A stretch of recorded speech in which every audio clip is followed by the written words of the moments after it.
Nalingi canal télé brodé. Nalingi canal télé. Natala canal télé brodé. Bonsoir chers téléspectateurs. Je suis encore très heureux ce soir de revenir auprès de vous dans le cadre de votre émission. C'est cette grande émission de débat que nous avons créée pour vous. J'ai cité Plein Feu. Nous sommes donc là dans Plein Feu.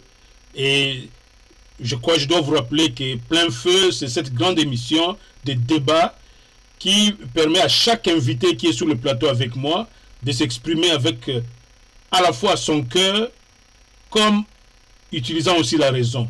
Donc c'est un débat ouvert, un débat libre où chacun s'exprime, en tout cas avance ses arguments pour se faire entendre. Donc c'est pour cela que nous sommes là. Il est plus que 18 heures maintenant. Pourquoi je suis en train de regarder le temps? C'est pour que je confirme cette information qui nous est parvenue à partir de que nous avons reçu du ministère des Affaires étrangères au Congo, le ministre Lutundula qui a tenu un point de presse hier et qui a confirmé que lors du mini-sommet de Luanda, il a été clairement défini que ce vendredi, et comme je dis, c'était à 18h pile, il est maintenant 18h21 temps universel, qu'on devra observer un cessez-le-feu au niveau des positions occupées par le M23. Donc 18h juste, c'est passé de 20 minutes maintenant. Nous supposons que Bunagana et l'autre territoire encore, Rutshuru, sont maintenant calmes et nous attendons les heures qui suivent si il y aura encore crépitement d'armes ou pas. Mais nous voici déjà en pleine résolution du mini-sommet d'Addis Abeba qui s'est tenu donc à Luanda en présence du président congolais Félix Tshisekedi, Lorenzo, lui-même le médiateur de l'Union africaine, le président Uhuru comme étant le médiateur par rapport aux accords de Nairobi, et le président burundais. Et le grand absent, comme vous le remarquez, c'était le président rwandais, M. Kagame, qui a brillé par une grande absence et il a préféré envoyer son ministre des Affaires étrangères. Bon, alors ça c'était juste pour planter le décor. Je vous annonce le titre aussi, avant que je ne passe à mes invités. Je vous annonce le titre. Après donc ce mini-sommet de Luanda, une grande observation a été faite au niveau de e-Canal Télé. Nous avons donc observé que si toute chose reste égale par ailleurs, pouvons-nous donc affirmer que c'est la fin de M23? Parce qu'il a été dit que non seulement le cessez-le-feu est en vigueur, devrait être en vigueur, je peux me confirmer que ce cessez-le-feu est en vigueur maintenant, à partir de 18h GMT, maintenant, ce vendredi, et il a été demandé aux troupes de M23 de commencer à libérer immédiatement les territoires occupés pour que les forces de East African Community puissent se remplacer. C'est pourquoi nous avons dit, ou en tout cas c'est tombé chez nous comme une surprise. C'est pourquoi nous nous sommes interrogés, est-ce la fin de M23? Et nous avons dit, pendant ce temps, le ministère des Affaires étrangères congolais a confirmé que la position du gouvernement congolais est restée la même. Le gouvernement dit qu'il ne négocie pas avec les M23. D'où la question, c'est M23 qui a occupé le territoire, qui le lâche comme ça, sans négocier. Je ne peux pas répondre à ces questions-là moi-même. Je suis, comme vous constatez, j'ai deux invités. L'un est avec moi sur ce plateau, l'autre est au téléphone. M. Kayembe Mbombo est au téléphone, notre consultant, et M. Gabi Kitoko qui est avec moi. Je commence par saluer d'abord M. Gabi Kitoko qui est avec moi sur ce plateau. Bonsoir M. Gabi Kitoko. Bonsoir Papa Véron. Je profite aussi pour saluer mon frère Irénée Kayembe qui est au téléphone et tous les téléspectateurs de iCanal Télé. Voilà. Alors j'en profite alors pour dire bonsoir à notre consultant Irénée Kayembe à partir de Portsmouth au sud d'Angleterre, là où il nous suit. S'il est en ligne, bonsoir monsieur Irénée Kayembe, Mbombo. Bonsoir, bonsoir Papa Munda, bonsoir à tous les téléspectateurs et les fidèles de iCanal Télé. Voilà, merci beaucoup. Merci beaucoup. Donc nous sommes tous là, prêts à démarrer ce plein feu. Ça chauffe de derrière là. Il y a une chaleur ici dans les studios avec ce plein, dans le cadre de ce plein feu. Je voudrais, alors je commence d'abord par monsieur Kayembe qui est avec moi au téléphone. Je voudrais que vous me donniez une lecture rapide parce que du mini-sommet du Luanda, parce que ce mini-sommet, c'est comme ici, il est venu vraiment mettre tout en vitesse.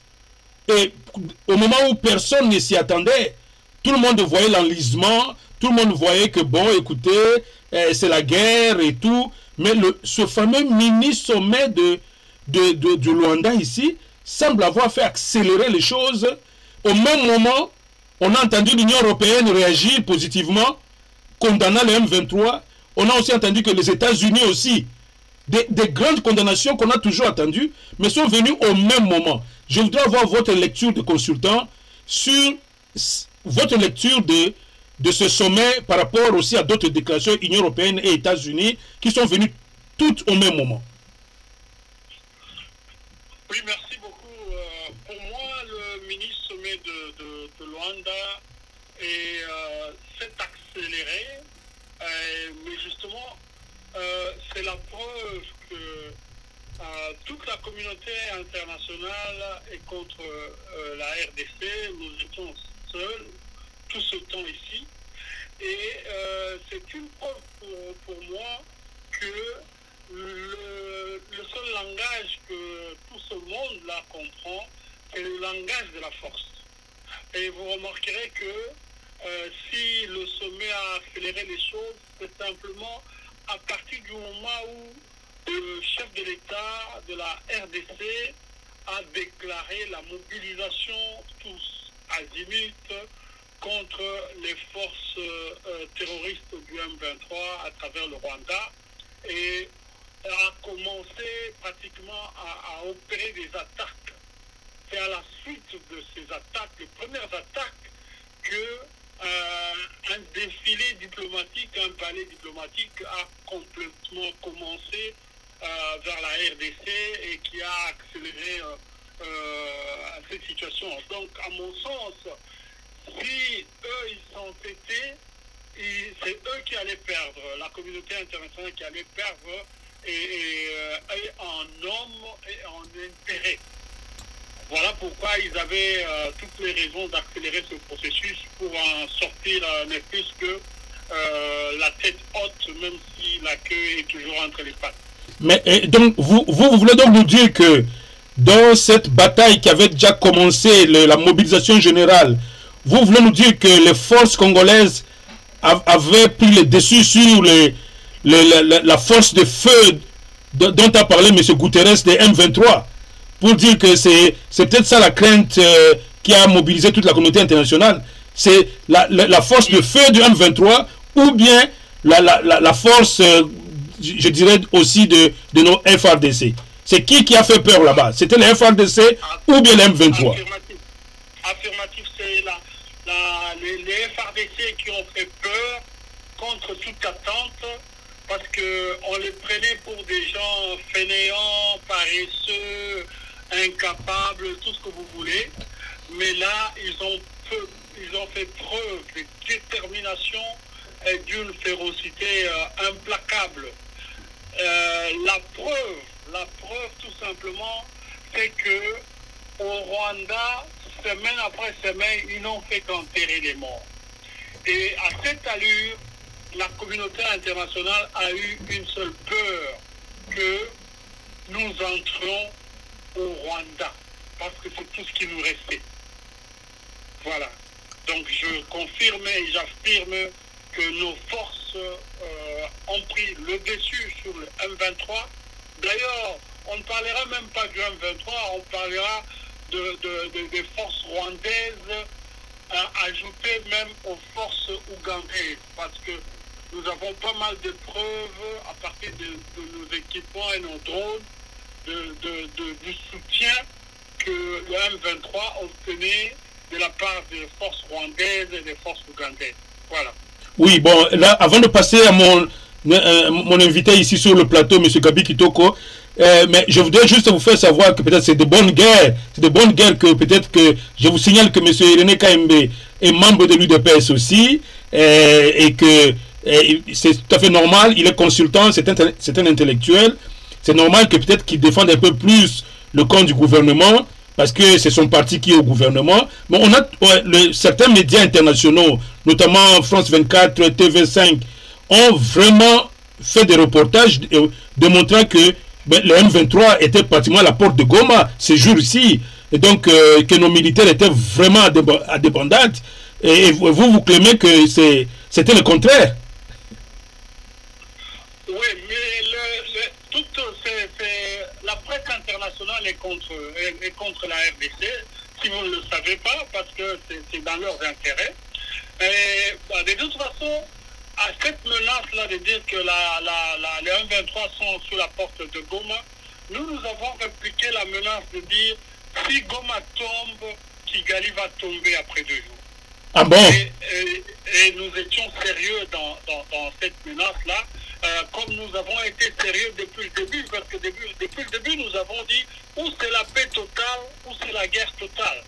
Or, à partir du moment que nous avons déjà commencé ces attaques-là, nous sommes dans la logique de la guerre totale. Donc, si Goma tombe, Kigali va tomber dans les 2 jours qui vont suivre. Voilà. Donc, merci, M. Kayembe. Je reviendrai à vous encore. Restez avec nous pendant toute cette émission. Je sens donc que les affaires étaient sérieuses de l'autre côté, de l'est de notre pays. Je reviens à vous. Je suis maintenant avec M. Gabi Kitoko ici sur le plateau. J'aimerais aussi que vous fassiez un peu le même exercice. Je voudrais vous poser une question précise. Pourquoi cette accélération des condamnations contre le M23 et même ce on constate aujourd'hui, l'isolement de Paul Kagame qui s'est même absenté à ce mini-sommet de Rwanda. Qu'est-ce qui a fait qu'aujourd'hui, le Congo dont on a parlé ici, qui n'a pas d'amis, le Congo, c'est un pays seul, mais aujourd'hui apparemment, le Congo est parvenu à charmer toute la communauté internationale. Donc, Monsieur Kitoko, je n'ai pas votre son. Oui, allez-y. Oui. Vous avez écouté ma question. Pourquoi aujourd'hui le Congo apparemment est en train de charmer cette fameuse communauté internationale qui a été réputée être anti-RDC? L'Union européenne qui se prononce positivement, les États-Unis positivement, on voit même Luanda, le processus de Luanda qui va dans le sens de la RDC. Tout va dans le sens de la RDC. Je veux votre lecture de cette affaire-là. C'est vraiment une bonne analyse de constater cela, je dois avouer. Si vous réalisez que c'est venu comme une surprise. Et là, honnêtement, il faut avouer ce qu'a dit mon frère Irénée Kayembe. Moi, je réalise que cette mobilisation du chef de l'État et tout son peuple a changé un peu de donne de l'autre camp. Et les gens ont vu que les Congolais sont déterminés. Et lorsque un peuple est déterminé, même la machine de guerre ne peut pas l'arrêter. Et cela se traduit aussi sur nos forces armées. La FARDC, quand elle s'est retrouvée que son peuple est derrière elle, donc notre force d'armée était maintenant mobilisée, donc à défendre Donc vous voulez réellement, donc vous confirmez cette thèse que cette armée du Congo, je n'aimerais pas jouer en défaveur à mon propre pays ici. En tout cas, il a été de notoriété publique que le Congo avait une armée faible. Comment brusquement comme ça le Congo est aujourd'hui réputé comme ayant une armée à capacité de grande nuisance? Comment ça? Ça vient d'où ça? Non, non, je n'ai pas le sens comme mon frère René dans le cas de notre armée. Ouais. Que je sais que notre armée a été maintenant motivée. Voyant que le peuple s'est mis debout, vous avez vu des volontaires qui sont présentés afin de rejoindre les forces armées. Et c'est là ce qu'on appelle une mobilisation qui vient maintenant encourager notre force d'armée de dire maintenant, advienne que pourra, venir nous tuer. Et je ne me dis pas c'est ce qui a fait que, comme a dit mon frère René Kaïmbe, pour que les M23 puissent maintenant se dire, ok, nous le tirons, parce qu'on a quand même en avance, mais je vois une main quelque part qui a vite joué, et là, je dois avouer dans les analyses que le chef de l'État, avec son gouvernement, a pu quand même jouer en montrant que si vous laissez cette guerre aller, aujourd'hui, M23 peut gagner une bataille en prenant même Goma, mais demain, ça peut être une guerre longue et populaire parce que déjà, le peuple congolais est mobilisé. Et je crois qu'il a eu une des puissances que jusque-là, nous sommes... Qui a joué en ennemi? Mais nous avons entendu les États-Unis et l'Union européenne se prononcer pour dire qu'on doit mettre opération. Je crois qu'ils ont fait des calculs. Les M23 pouvaient tuer en prenant Goma, mais ça allait être un carnage.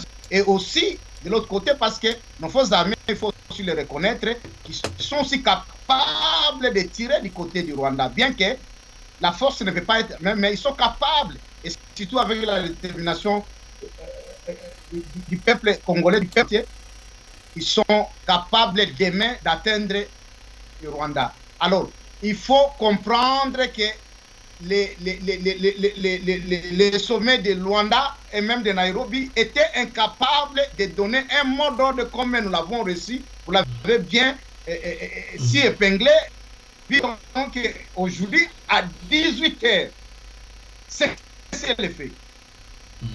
Quand nous lisons les retombées du sommet de Nairobi et de Luanda, c'était des propositions. Nous ferons ceci. Nous avons même entendu les Kenyans qui devaient venir dire que non, nous allons servir seulement des zones tampons. Mais là, il y a eu un ordre. Donc nous comprenons qu'il y a eu une main visible qui a pesé.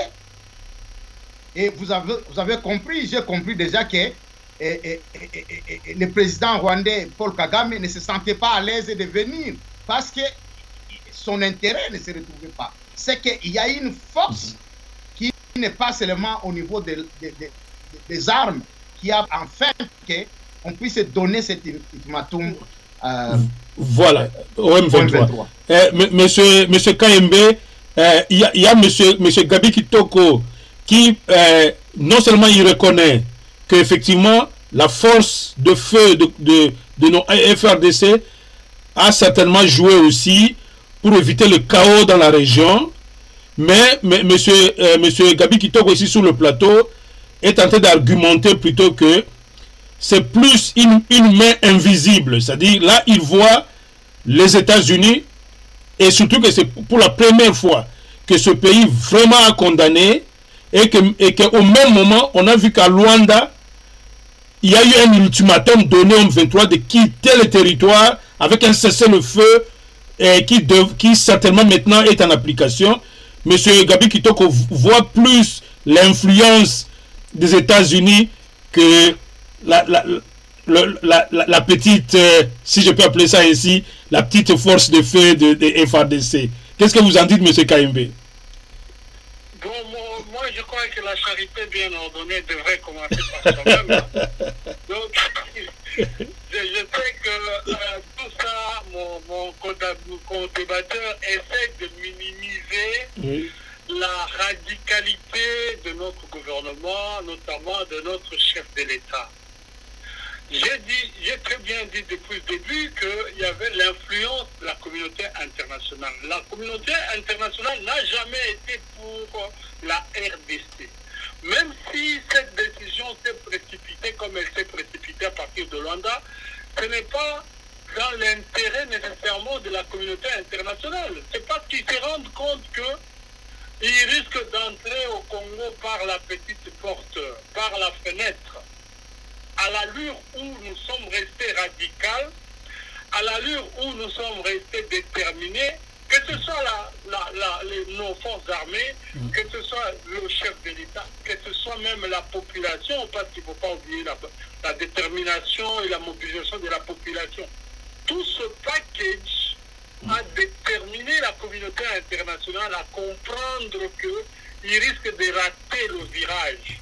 Donc, bien sûr, l'influence, il y a eu, mais c'est une influence influencée par notre détermination à tous les patriotes RDC. Oui, bon, moi je ne peux que vous le concéder, parce que, bon, écoutez, que ce soit moi, peut-être vous et même M. Kitoko, nous n'avions pas été sur les champs de bataille, mais voir quand même que il y a ces réactions, on peut accepter les raisons venant de deux côtés. Mais maintenant, je voudrais, M. Kayembe, qu'on entre un peu dans la politique de l'affaire. C'est quoi ça? C'est vrai, vous avez donné les raisons que non, les Occidentaux ont vu que non, on peut gagner une bataille, mais je crois que c'est M. Kitoko qui a dit qu'ils ont vu que peut-être les M23 peuvent gagner une bataille, mais la guerre étant longue et populaire, le Congo peut envahir facilement le Rwanda et ils se sont rebuffés et tout. Mais je voudrais qu'on entre un peu dans la politique de la chose. Comment expliquez-vous que le M23, qui est réputé, qui est connu aujourd'hui comme un mouvement monté par M. Kagame, pour des intérêts bien connus, de se taper un bon personnel politique au Congo, on ne s'en cache plus. C'est-à-dire, comme il a toujours été habitué, il monte un groupe pour que demain on va aux négociations et puis après il y a insertion de ces hommes là-bas, comme ça lui étant dehors il contrôle le Congo. Mais comment aujourd'hui que apparemment on oblige les M23 à se désengager pendant que le président Tshisekedi continue dans sa radicalité, qu'il ne va pas négocier avec les M23. Donc les M23 est resté pour le président congolais ce groupe terroriste qui va finir comme elle a commencé dans sa petite cachette là-bas. Est-ce que vous croyez à ça? Ou il y aura des négociations en cachette que les Congolais ne sauront pas? Non, il n'y aura pas de négociations en cachette, ou je dirais plutôt il n'y en aura jamais. Et je crois que et vous voyez Kagame laisser cette affaire comme ça, ou alors il y aura résurgence de conflits? Oui, non, mais si Kagame devrait se faire, c'est pour ça d'ailleurs que la plupart des gens parlent de la chute de Kagame. Parce que après cette affaire, Kagame ne saura pas tenir longtemps sans tout le support dont il bénéficiait de la part de la communauté internationale en termes d'armes et tout le reste, et de la part du Congo en termes financiers, parce qu'il était là à faire le travail de la communauté internationale. Alors donc, par rapport à cette situation, par rapport au fait que le chef de l'État, le président Tshisekedi, est déterminé à en finir une fois pour toutes avec ces tragédies, ces génocides qui ont trop duré, il a dit cette fois-ci, c'est niette. Alors, à partir du moment qu'il a qualifié les forces M23 comme des forces terroristes et que celui qui est derrière ces forces, c'est le Rwanda, il a déjà fait accepter à tout le monde cette situation. Et c'est la preuve que, comment voulez-vous que le M23 n'était pas ni au Rwanda, ni dans d'autres forums, mais c'est le Rwanda qui représente le M23 et qui accepte toutes les négociations.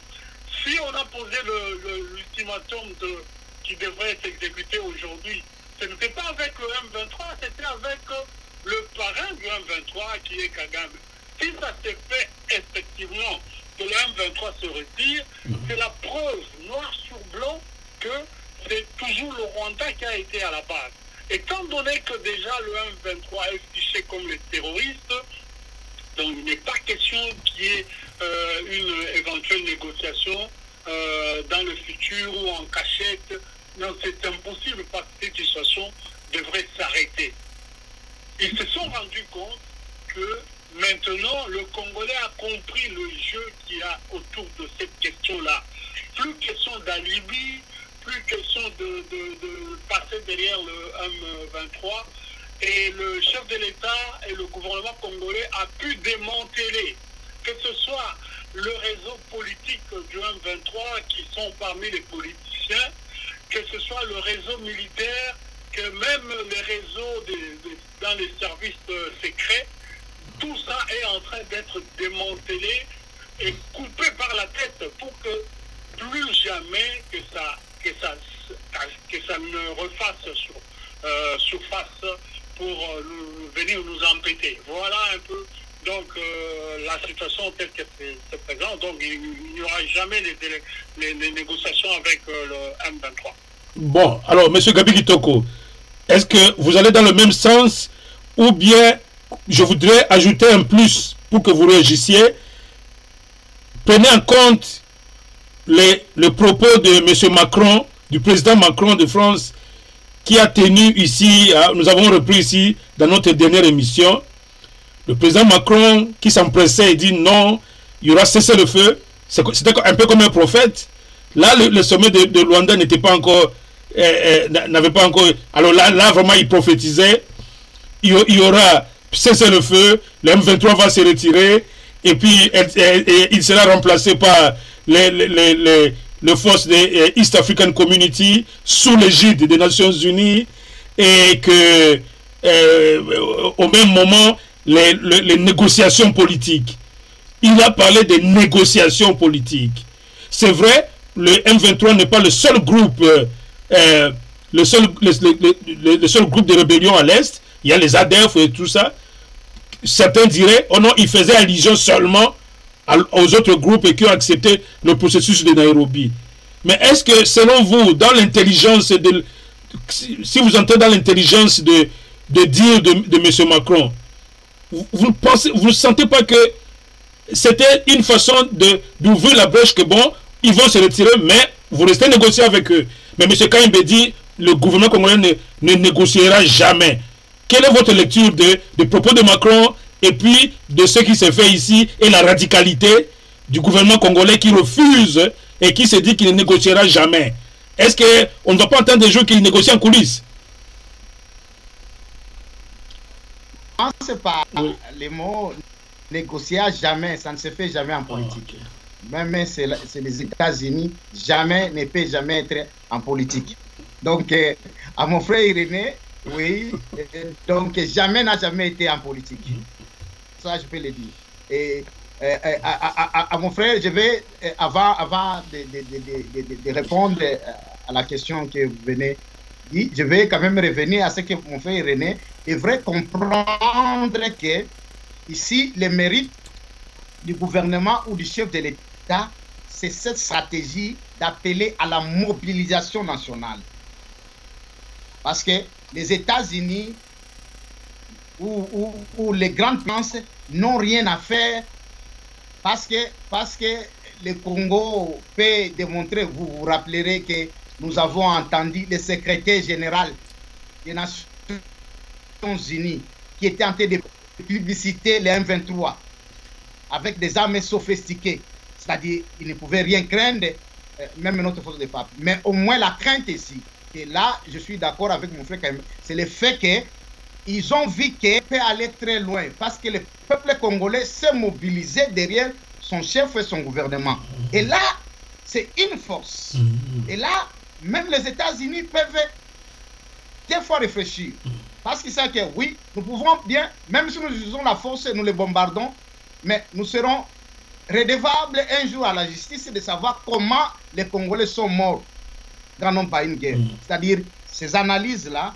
Et pour maintenant citer, vous avez bien explicité Macron qui est sorti un prophète et les sommets de Luanda qui est venu juste comme ça. Donc, à la grande surprise, n'a fait que... C'est pour dire que tout était synchronisé. C'est pour dire que tout était synchronisé. Oui. Macron connaissait déjà les résolutions du Luanda. Avant que le ministre sommet ne se tienne. Mais c'est un secret de polichinelle. Macron disait déjà que la force régionale africaine va s'occuper de ça. C'était un tableau déjà tracé. Mais peu importe si ça vient de Macron et consort, c'est que nous devons nous réjouir aujourd'hui, c'est que je suis d'accord aujourd'hui, que toute la communauté internationale a compris que le peuple congolais s'est mis debout pour soutenir son gouvernement et soutenir son chef. Ça, il faut l'applaudir. Et le mérite est que le président s'est élevé. Vous vous rappelez quand il y avait toutes ces négociations, des contacts à Luanda ou à Nairobi, et ça ne faisait pas bouger les M23. Mais lorsque le président a appelé que le peuple tout entier soit mobilisé, de l'autre côté, on a réfléchi deux fois. Donc moi, je me dis, peu importe celui qui a... Oui, je suis d'accord avec vous. Là, vous parlez de la mobilisation. Ma question était précise. C'était par rapport au M23. Êtes-vous sûr que le gouvernement congolais ne va jamais négocier avec le M23 comme M. Kaimbe l'a dit ici? Ça c'est très important. Parce que le schéma, selon Macron, il dit, après le retrait, le East African Community, les troupes viennent s'installer. Après leur installation, on passe, ça sera sous l'égide des Nations Unies, donc de la MONUSCO. Et puis après, on passe à la vitesse supérieure, négociation politique. Et vous voulez nous faire croire que le M23, que les mêmes Occidentaux avaient soutenu, vont accepter que ce M23 s'évapore comme ça dans la forêt de Sabino. C'est-à-dire qu'ils vont là-bas, ils deviennent des petits charpentiers et tout, des agriculteurs, et seulement comme ça, sans négocier ce pour lequel ils se battaient. Je veux une réponse de votre part. Est-ce que vous ne trouvez pas que ça, c'est pour les oiseaux, ça? Oui. Oui. Non, mais non, ce qu'il y a ici, ce que j'ai compris, si le gouvernement dit qu'il ne négocie pas avec M23, je crois que je peux lui donner crédit. Dans quel sens? Parce que même le ministre sommet de Luanda nous a démontré que les M23 vont se retirer et le gouvernement poursuit ses contacts au niveau avec tous les rebelles. C'est-à-dire que les M23 n'a pas... Et là, je crois que cela a trouvé l'attente de beaucoup de Congolais. Moi, en tant qu'analyste, je me dis, là, on est coincé. Parce que les M23, lorsqu'ils doivent venir, et là, on dit même de l'identification de ce que je disais déjà avant. C'est-à-dire que lorsque les M23 va venir, notre gouvernement, dans vous parler sous l'égide de Kenyan et Uhuru, ils vont maintenant s'identifier. Là, on est coincé. C'est-à-dire, là, je suis d'accord, le gouvernement ne négociera pas avec les M23, comme les M23, qui a demandé, d'ailleurs, même du plateau, lorsque le ministre des Affaires étrangères parlait, un journaliste a dit que non, les M23 a dit que non, nous respecterons les cessez-le-feu à condition que les FARDC ne nous attaquent pas. Et une négociation directe avec le gouvernement. Alors que dans ce cas, dans une position de force, il va dire qu'il va venir comme Congolais qui a pris les armes, c'est-à-dire qu'il va t'identifier pourquoi tu as pris les armes. Oh, moi, c'est moi M23. Quel M23? Parce que nous avons connu un M23 qui était un mouvement terroriste. Je sais qu'ils seront contraints d'aller dans le chemin de Nairobi. Ah, donc s'ils vont dans le chemin de Nairobi, on peut négocier avec eux. Oui, mais on dit qu'ils sont terroristes. Ils sont qualifiés de terroristes. Comment ils peuvent encore devenir rébellion? C'est là l'embarras que je sens chez vous. Non, non, mais non, le problème c'est quoi? Ils seront identifiés, c'est là où le piège, c'est là où Kagame n'est pas content les mettre, parce qu'il sent un piège. Pourquoi? Parce que quand ils vont venir à Nairobi, le gouvernement a demandé que non. Vous qui êtes-vous? Oh, mais vous nous connaissez, nous c'est Makenga, c'est quoi là? M23, il dit, mais il y a un mouvement terroriste ici. Maintenant, identifiez-vous. Qui êtes-vous? Qui est avec vous? Qui? Pourquoi vous réclamez, vous êtes tout ça? Ça devient notre processus. C'est là où je dis que Uhuru Kenyatta avec le processus, parce que le gouvernement congolais a été toujours disposé à écouter tous les rebelles. Donc, ça sera un autre. Mais il est vrai qu'il y en a. Donc, vous ne trouvez pas que dans l'état actuel, avec le M23, dans l'état actuel, le gouvernement congolais, effectivement, ne va pas négocier avec le M23? Non, il n'y a pas de négociation. Ok. Bon, alors, M. KMB, nous sommes en train de nous acheminer vers la fin de cette émission. Dommage, je sais qu'ici, on voudrait bien décortiquer ce sujet. Mais M. KMB, j'ai évoqué tout à l'heure avec M. Gabi Kitoko les propos de M. Macron qui sont passés un peu dans notre émission ici, où clairement on sentait que le schéma était clair. Et on dit que on ne dit pas que le M23 sera désarmé.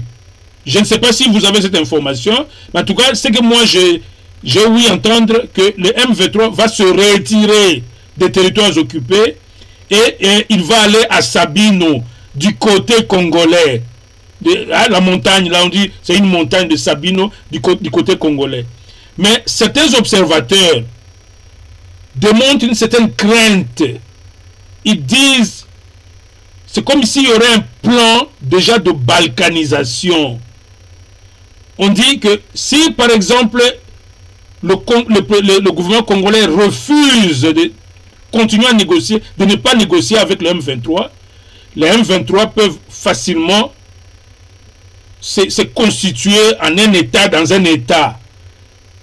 Et c'est facile qu'ils aient l'aval de la communauté internationale. Cette opinion-là, est-ce que vous trouvez que c'est possible que le M23 un jour puisse être à l'origine d'une balkanisation du Congo? Non, mais je peux vous confirmer, Papa Munda, que c'est impossible que le M23 fasse comme vous dites là. Nous sommes en train d'assister devant l'histoire à la fin définitive de ce mouvement-là de M23. Et si on n'y prête pas attention, là on va assister aussi à la fin des Kagame s'il persiste. Par rapport aux propos de M. Macron, moi je suggère toujours aux gens de consulter l'histoire. Macron représente la France, la République française.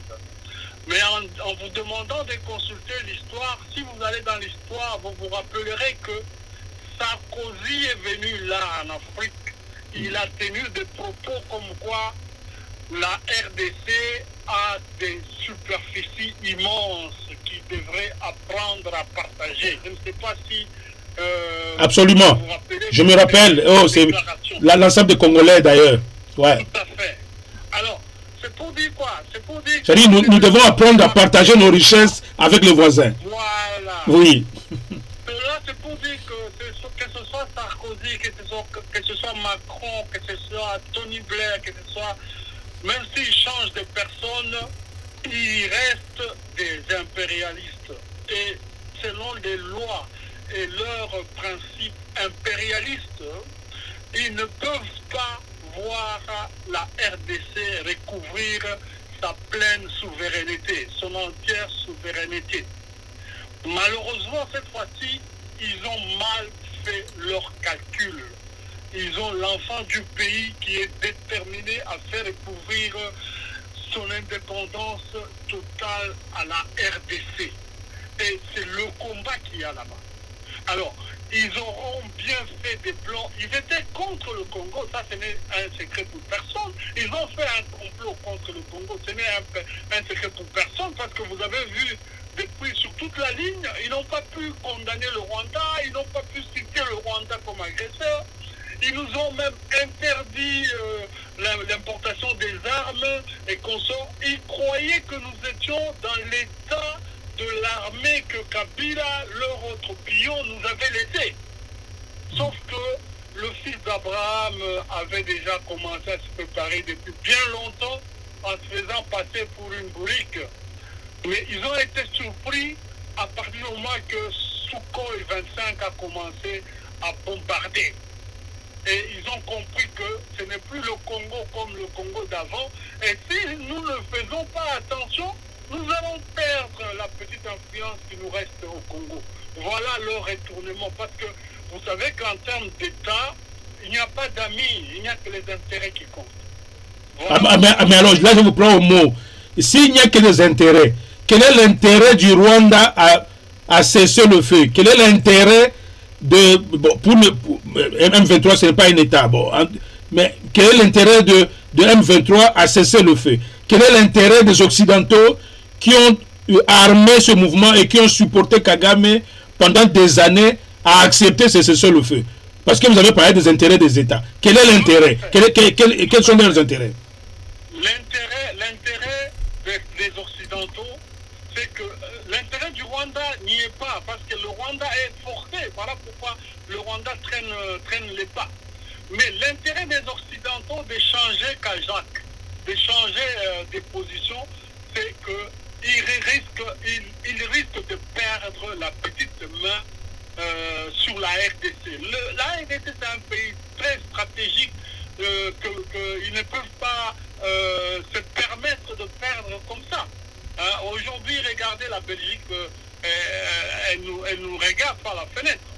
Donc, ils savent qu'en ce moment ici, s'ils ne font pas attention, la RDC peut se pencher du côté de la Russie, elle peut se pencher du côté de la Chine, donc ils risquent de ne plus avoir le monopole qu'ils ont eu pendant longtemps à travers Kagame.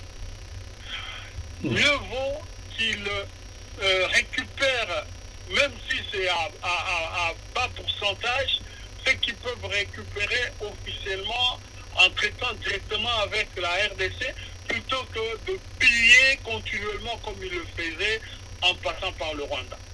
Bon, M. Kitoko, alors, est-ce que vous ne trouvez pas là, vous ne trouvez pas vraiment que Yangui sous roche, que un mouvement, que l'Occident aujourd'hui, qui se réveille un matin, c'est vraiment comme un cheveu de la soupe, qui abandonne le Rwanda, qui laisse le Rwanda qui est toujours derrière eux, avec la Grande-Bretagne, il accepte les demandeurs d'asile, amenez-les chez moi, et Kagame, on l'a vu dans tous les sommets, même le dernier sommet de G20, Kagame était là. Mais qu'est-ce qui fait qu'aujourd'hui, que Kagame devienne maintenant un paria par rapport aux Occidentaux? Est-ce que vous y croyez? Ou bien c'est un jeu pour endormir les Congolais et demain on vivra autre chose? Non, je ne pense pas que c'est un jeu pour endormir les Congolais. Au moins, je continue à m'appuyer à ce que j'ai dit avant. C'est là où mon frère Irénée, lui, il voit dans le cadre des forces de frappe et de fatigue, bien de notre armée. Non, ce n'est pas ce qui peut faire craindre un État comme la France ou voilà. Les États-Unis. Vous n'avez pas. Au moins, ce que je suis d'accord avec lui, c'est la détermination du peuple. Donc là, c'était vraiment clé de voir le peuple congolais se mobiliser derrière leur chef. Oui. Et c'est ça qui a fait craindre la communauté internationale. Oui, vous avez entendu, amen, ce sont les gens qui nous lisent et qui nous suivent. La France a compris quand Macron a appelé les deux présidents, le président Félix et le président Paul Kagame aux États-Unis et pour le parler.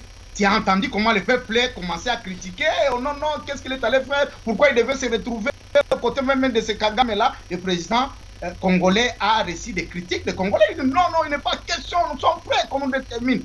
Alors, quand le président est venu, il a compris qu'il y a un danger. Il a dit que non, j'ai pris une option, premièrement, de suivre avec la diplomatie au lieu de la guerre. Mais ce n'est pas parce que j'étais naïf. Maintenant, il n'y a plus autre chose. Mobilisons-nous. Oh, les Congolais disent, voilà ce qu'on attendait. Alors, ces grands-là savent très bien, un peuple, s'il est déterminé, il n'y a aucune arme qui peut le stopper. Donc, c'est ce qui fait que ils ont compris. Ce n'est pas parce qu'ils ont lâché totalement, bien ils ont lâché Kagame. Ils disaient non, ici, on doit changer. Reste là. Ils ont demandé qu'il y ait des dialogues entre, même dans le sommet, ils ont demandé qu'il y ait des dialogues entre le Rwanda et le Congo, que ça poursuive. Mais au moins, parce que vous avez parlé, je vais récupérer des armements. Oui, on a parlé des armements dans les mini-sommets de Luanda. Si vous lisez c'est pas des chapitres, c'est le numéro 8, sous donc les décisions qu'ils ont prises,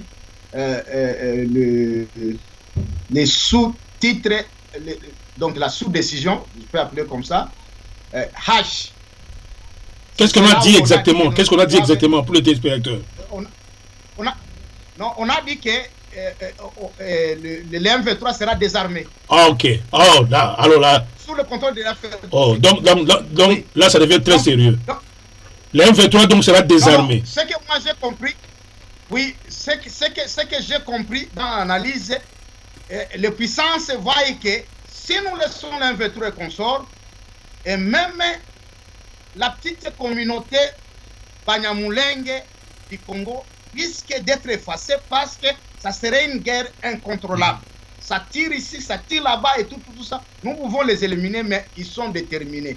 Moi, je crois, et nous pouvons toujours donner du mérite au président qui quand même a compris son peuple qu'il fallait que j'aille comme une nation et non pas comme un gouvernement. C'était donc une approche importante.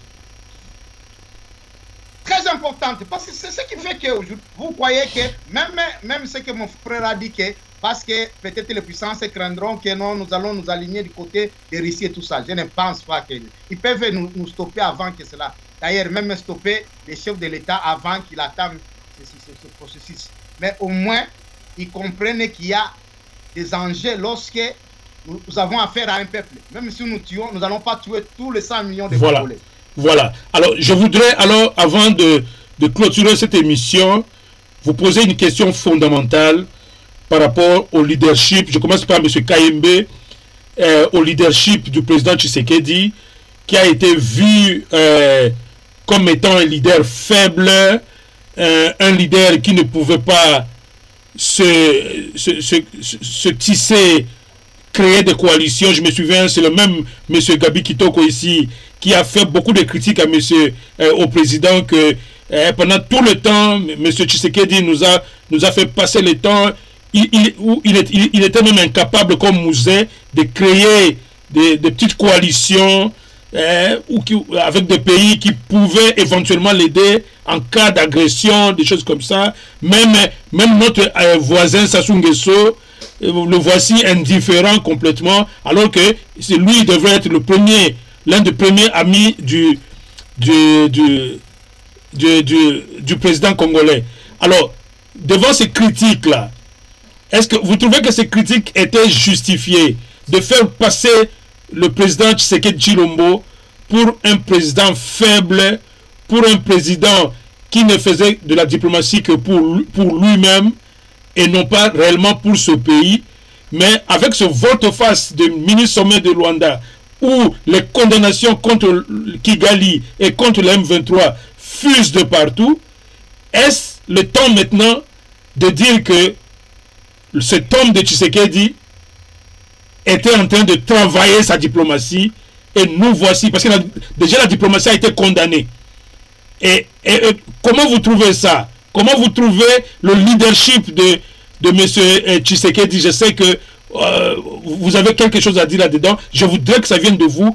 Le leadership de M. Tshisekedi qui a été condamné par rapport à son approche de la relation internationale. Qu'est-ce que vous en dites, M. Kayembe? Moi, je crois que, comme on dit en français, la fin justifie le moyen. Okay. Donc, si devrait y avoir un prix Nobel de la paix, un prix Nobel de la diplomatie, je crois que M. Tshisekedi devrait en obtenir un, ou peut-être que ce Non, sera le premier. s'il vous plaît, justifiez vos propos, parce que là, c'est quand même un peu très fort. Ces propos risquent d'être controversés. Pouvez-vous justifier ça avec des éléments? Je justifie ça avec les éléments. Vous-même, vous venez de dire ici qu'il y a eu beaucoup de critiques acerbes par rapport au voyage de M. Tshisekedi, par rapport à sa diplomatie où il n'arrivait pas à avoir des amis. Vous venez de citer même Sassou Nguesso qui est notre voisin. Mais aujourd'hui, le mini-sommet de Luanda nous donne raison et consacre la victoire de cette diplomatie qu'il a menée tant soit peu. Le problème, c'est que dans le langage de la communauté internationale, dans le langage de la stratégie géopolitique, le langage qui est mieux compris, c'est la force. Mais M. Tshisekedi ne pouvait pas commencer avec la force dès son entrée au pouvoir, vous le savez tous. Vous allez dire que c'est une chanson pour nous, mais c'est une réalité. Le pouvoir a commencé avec des explosions de mines partout. Il était miné de partout dans l'armée, dans la politique, dans toutes les institutions, comme nous l'avons dit. Il lui a fallu d'abord déboulonner et préparer bien le terrain avant de pouvoir faire face à la guerre. Si Kagame ne nous prenait pas au sérieux depuis tout le temps, c'est parce qu'il sait dans quel état était notre armée. Mais à la surprise générale, il se rend compte que non, nous avons de la force. Et c'est à partir de ce moment-là que tout le travail qu'il a mis en place de diplomatie a fini par payer. Donc, voilà. nous avons même dit que même si ce soir, le M23 n'arrive pas à se retirer en suivant le mini-sommet, demain et après-demain, ils auront le feu. Ils auront le feu, parce que les condamnations, maintenant, pour la première fois, toutes les grandes puissances, maintenant, l'Union européenne, les États-Unis, qui ont enfin condamné, donc ils sont obligés de s'exécuter. Ils sont obligés. Ils sont obligés, et c'est une victoire diplomatique. Oui. Donc, soyez je ne sais pas comment vous pouvez ne pas reconnaître ça en tant que victoire diplomatique. Voilà pourquoi j'ai dit c'est la fin qui justifie les moyens. Voilà. À partir du moment que la fin est bonne, c'est que durant tout ce temps, même s'il a été lent, même s'il a été, on l'a traité de faible, mais à la fin, il a obtenu ce que le Congo devrait obtenir, que les autres n'ont pas pu obtenir pendant des années. Voilà. Et vous, M. Kitoko, vous avez été l'un des grands critiques du président Tshisekedi dans son approche. Vous parliez ici avec insistance. Mais qu'est-ce que le président nous fait là? Il ne bâtit pas de coalition et tout ça. Mais le pays est menacé, le pays, tout ça, il est trop lent. Vos paroles résonnent encore dans mes oreilles sur cette chaîne. Alors, j'aimerais que vous, maintenant, vous puissiez donner votre appréciation, parce que, comme M. Kaimbe venait de dire que non, c'est la fin qui justifie le moyen, alors, allez-y, parce que pour lui, il pouvait même donner un prix Nobel par rapport à ce qu'il a fait, parce que c'est maintenant Fachi face à la communauté internationale. Tout ce qu'il faisait, non, il n'y avait aucune condamnation, les gens le prenaient en AD, nous on va continuer avec la M23. Même le Conseil de sécurité, personne n'a condamné. Vous vous souvenez la dernière là, quand la dernière session, quand tout le parti, personne n'a condamné pratiquement. C'était encore des petites chansons. Donc tout le monde a dit non, M. Tshisekedi est en train de nous perdre le temps de la diplomatie et tout et tout. Donc vous étiez parmi les grands critiques du président Tshisekedi. Alors aujourd'hui, alors, devant cette apothéose où enfin Kagame et les M23 condamnés par leurs alliés, est-ce que tu peux présenter quelques fleurs au président Tshisekedi ce soir? Monsieur Gabi Kitoko. Ouais. Oui, donc, avec toute honnêteté, je présente des fleurs. Ouais. Dans quel sens? Parce qu'il a l'écoute. mon frère René venait de dire, il devait quand même reconnaître que nos critiques ont amené le président à ce qu'il prenne la position que la majorité des Congolais voulaient. Vous vous rappelez, et ici même à Icana Télé, j'ai appelé avant que le président prononce son discours, j'ai appelé que la meilleure stratégie, c'est la mobilisation populaire. Et tout ce que nous avons dit ici, la communauté internationale n'a pas fléchi parce que la diplomatie de Fathi a payé. Non. Lui-même a reconnu que Fathi n'a pas fait. Voilà pourquoi il a appelé maintenant à la mobilisation que le peuple maintenant s'autodéfense.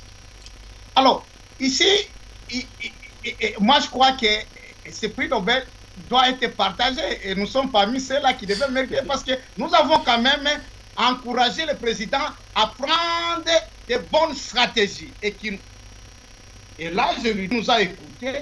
Aujourd'hui ça paye. Ce n'était pas des critiques juste pour critiquer le président, mais non.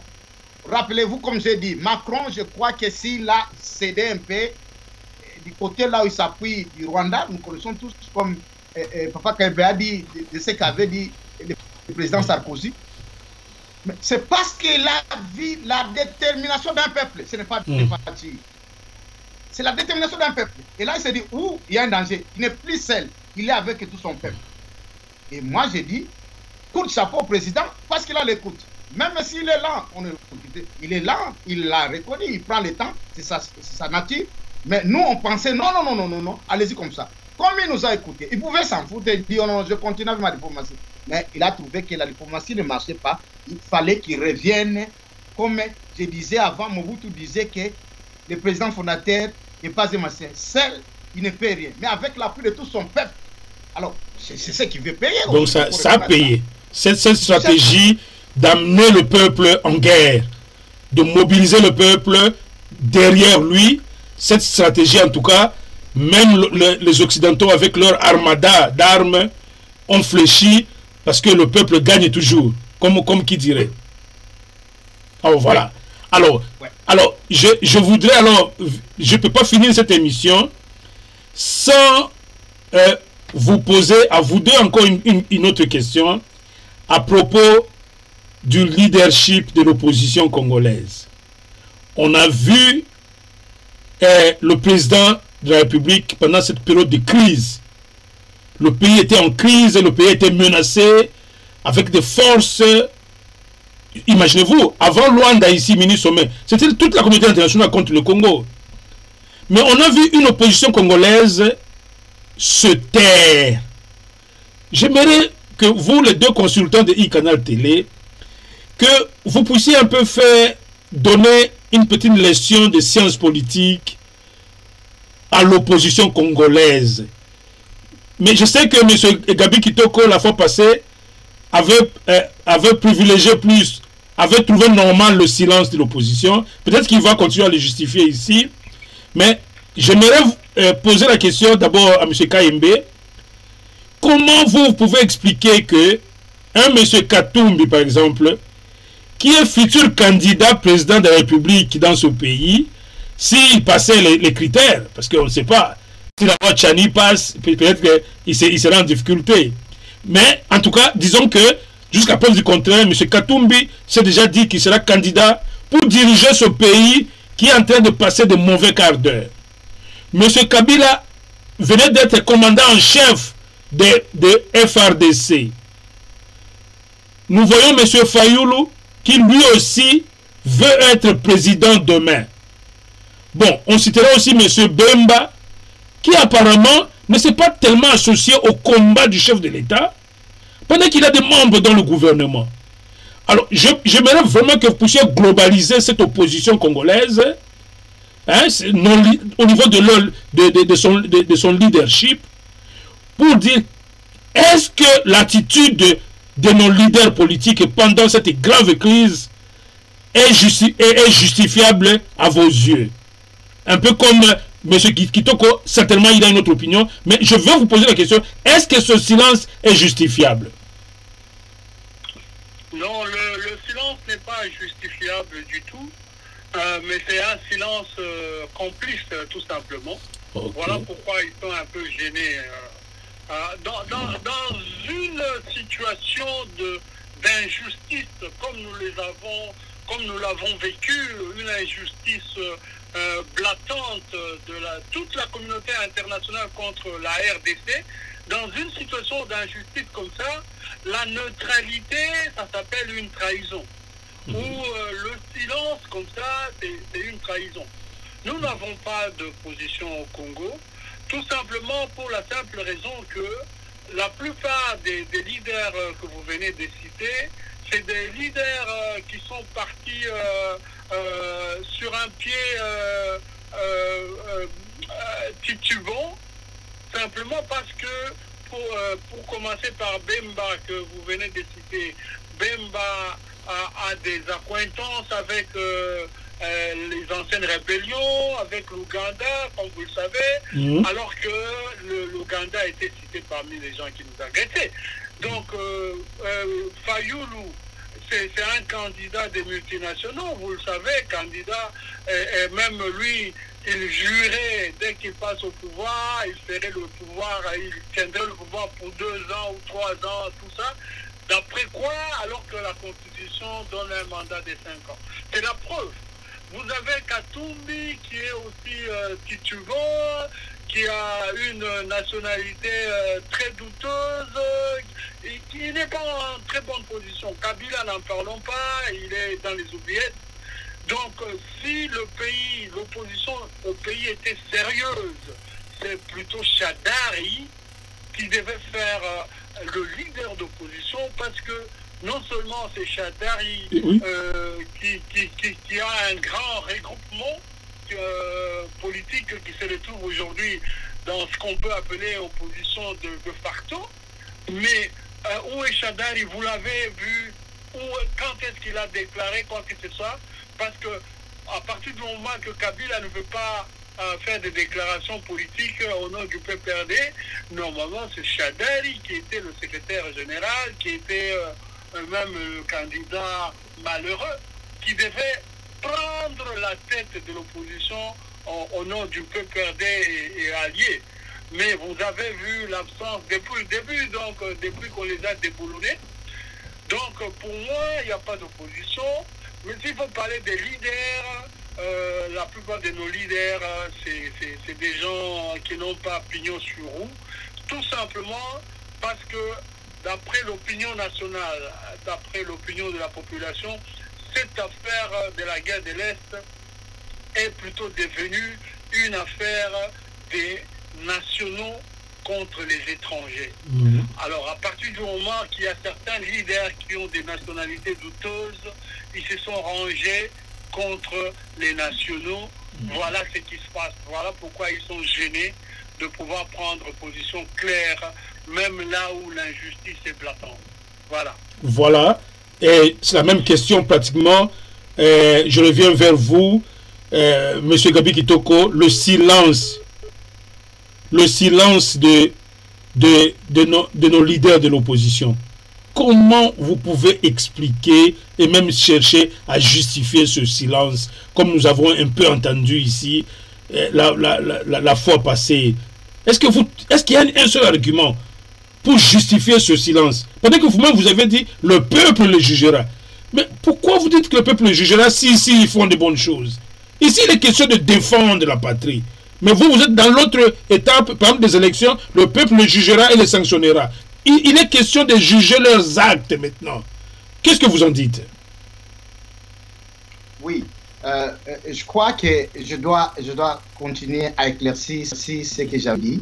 Premièrement, je voulais quand même rectifier. Je n'ai pas considéré de normal ce que l'opposition, les leaders de l'opposition ou les leaders de notre nation et prendre des distances ou ne pas se prononcer sur cette question. C'est pour cela que je les ai dit que je ne serai pas moi les juger, mais au moins je vais les interpeller. Bon, là je ne vais plus m'attarder sur ce que j'avais dit, mais ce que je vais dire ici, c'est de tirer tout d'abord un constat. Parce que parmi ces opposants-là, nous avons vu Fayoulou était le premier à monter au créneau et à s'attaquer, à faire même des marches. Mais qu'est-ce que nous avons constaté? À un moment, à peine là, ils venaient échanger position. Et le constat, c'est quoi? Ce que je vais faire ici. Le constat est que nous avons un problème qui pèse chez nous, c'est le leadership faible. Et là, c'est tous les leaders d'opinion, du moins, les politiques, je veux dire. Ce sont les gens qui facilement, quand ils reçoivent les dictats, ils fléchissent. Autant, j'ai critiqué le président pour dire que non, il est faible par rapport à la tête, il faut prendre une décision.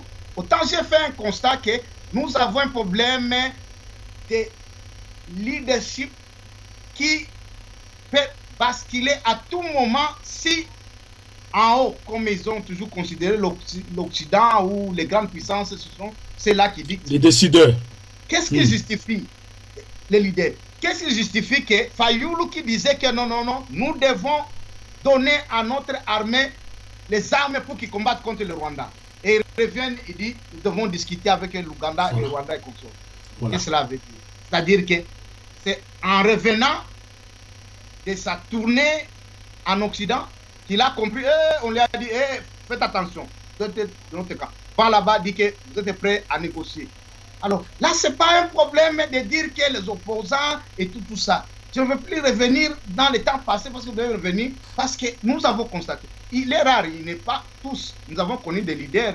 Voilà pourquoi les gens tels que les Lumumba, les musées, on les cite, parce qu'ils sont prêts à dire non, pas de dictat. Surtout des musées que j'ai connus, ils disaient aucun dictat ne sera pas accepté ici au Congo.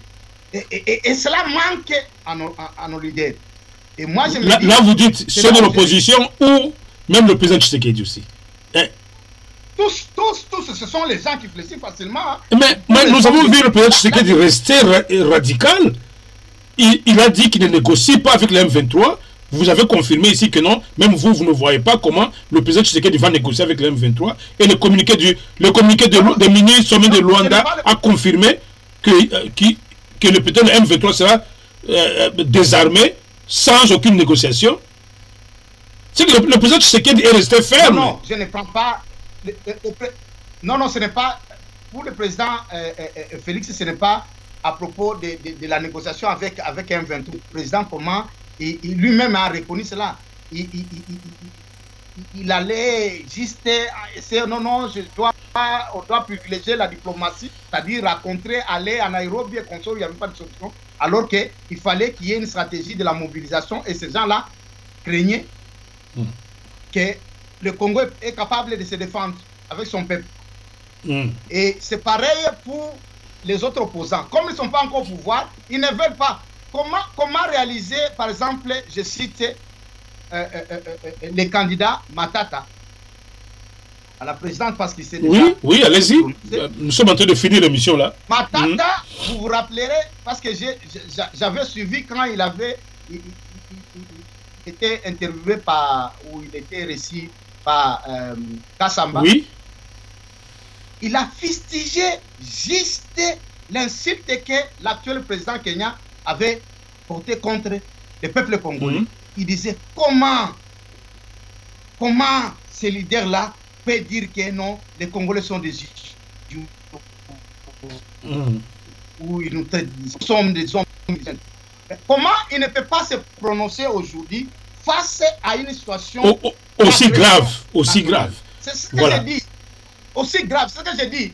C'est un leadership faible parce qu'il ne veut pas avoir le courroux de tous ces gens-là. Il veut protéger. Et non, c'est peut-être la fête. Et là, ce n'est pas ce que je justifie. Je me dis, maintenant, c'est là où j'ai dit que non.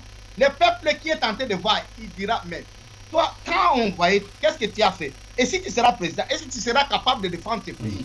Je crois chez nous, si on devait réellement donner une éducation civique, serait les peuples congolais doivent savoir que nous devons nous prendre en charge, nous devons savoir comment défendre. Ce n'est pas l'affaire seulement de quelqu'un. Nous n'avons pas encore un leadership qui est déterminant à dire que peu importe, je m'appuie au terme. Ce sont les gens. Hein? Aujourd'hui, oui, le président est ferme du côté de M23. Il est ferme du côté parce que les peuples lui ont déjà dit, et lui-même il avait trouvé, il dit que non, c'est les terroristes. Et là, je ne change pas ma position. Il est ferme dans cette position-là. Mais le problème, c'est quoi? Ça a pris combien de temps pour qu'on arrive à ce temps-là, avec des dégâts énormes? C'est ce que je me dis. On doit s'assumer. Voilà. Advienne que pourra. Voilà. En tout cas, merci beaucoup. Ça ne fait que commencer. Nous devons d'abord, nous qui sommes sur ce plateau ici, nous devons nous dire que nous n'avons pas, on n'est pas dans les médias sociaux pour constater ce qui se passe maintenant à l'est du pays, si le cessez-le-feu a été respecté. Nous prenons l'émission au niveau où nous la terminons maintenant. Nous y reviendrons encore s'il y a quelque chose. Mais en tout cas, tout ce que vous avez dit, nous avons pris ça en compte et on verra. Mais avant de terminer, je tenais à présenter cet ouvrage de M. Tchani, le docteur Tchani, Monnaie, Banque et Commerce Extérieur. Ça, c'est son nouvel ouvrage que je recommande à tous les Congolais. En tout cas, allez, le docteur Tchani, il est très pertinent dans ce qu'il fait. Et c'est ça, le résumé du livre. Je crois que c'est $50 là à Kinshasa. Dès que vous allez, vous retrouvez le livre. Et je ne peux pas finir sans vous remercier, M. Gabi Kitoko, de votre temps que vous avez pris pour parler aux Congolais et essayer d'enrichir encore, et même les hommes politiques. Nous avons constaté que vos analyses ont été certainement prises en compte par ceux qui sont au pouvoir, et donc vous êtes là comme éducateur, comme quelqu'un qui vient instruire l'ensemble de la société congolaise. Je vous remercie pour cela. Je remercie M. Kaimbe qui a été avec nous au téléphone. En tout cas, merci beaucoup, je crois, à moins que vous ayez juste un mot, je vous l'accorde, oui. Allez-y, allez-y. Les mots, c'est oui. Quoi? Parce qu'il ne faut pas que nous soyons peut-être dit, oh, mais nous avons pris déjà, c'est fini avec un 23. Non. Ça, c'est un ordre qui est venu des grands contre les 23. Peut-être ils peuvent s'entêter. Quelqu'un a déjà de la fièvre, c'est facile qu'il a tout. Attends, peut-être les 23, mais au moins, nous devons reconnaître en tant que Congolais qu'il y a une victoire. Parce que le mini-sommet de Luanda, là, disons-le, c'est la communauté internationale qui a forgé cela. Parce que nous comprenons déjà ce cas du point et tout ça. C'est-à-dire qu'au moins, on vient quand même à dire que non, c'est le fait. C'est différent de Nairobi, on disait qu'on doit faire ceci, on doit faire ceci. C'était toujours au futur. Mais là, on a dit qu'il y a une date, il y a une date. S'il est un 23, honnêtement, mais sache bien que là, je soutiens ce qu'a dit mon frère Irénée. Donc, on est à la force des frappes. Pas seulement du Congo, bon, oui. Pour l'avouer. De tout cela, les grands. C'est-à-dire, c'est maintenant une décision internationale, quoi. Voilà. Internationale. Voilà. Donc, moi, je crois que nous devons rester optimistes pour dire que ceci n'est pas seulement le plan que notre gouvernement a présenté, mais au moins c'est accepté et donc appuyé par la communauté internationale. Et le M23 réellement va se retrouver, je ne sais où, si c'est là à Sabi. C'est pourquoi je voudrais que vous répondiez à la question de l'émission. Est-ce la fin de M23? Ah, j'en profite. Est-ce la fin de M23? Non, il ne faut pas qu'on dise que c'est la fin, mais au moins, quand même, c'est l'arrêt des hostilités de M23. Pourquoi pas la fin? Vous le voyez encore ressurgir une année après, 2 ans après, quelques mois après? Mais il y a toujours des tactiques, mais les M23, on avait entendu qu'il y avait une fin du temps de Joseph Kabila. Aujourd'hui, nous sommes à M23. Il peut revenir, peut-être l'autre fois, il peut revenir venant de Bujumbura, c'est pas moi, de Tanzanie ou de Zambie. Bon, nous ne sommes pas là. Nous devons d'abord, comme on dit, nous devons nous réjouir d'abord de la situation présente. Et le reste, comme on dit, l'avenir appartient à Dieu. C'est le présent qui nous appartient. En tout cas, je tiens à vous remercier, M. Gabi Kitoko et M. Kaimbe. Je suis obligé de mettre fin à cette émission et nous nous retrouvons À la fois prochaine. Et puis, tout le plaisir a été pour moi de vous avoir sur ce plateau. Merci beaucoup. Merci beaucoup. Un plaisir. Merci. Merci.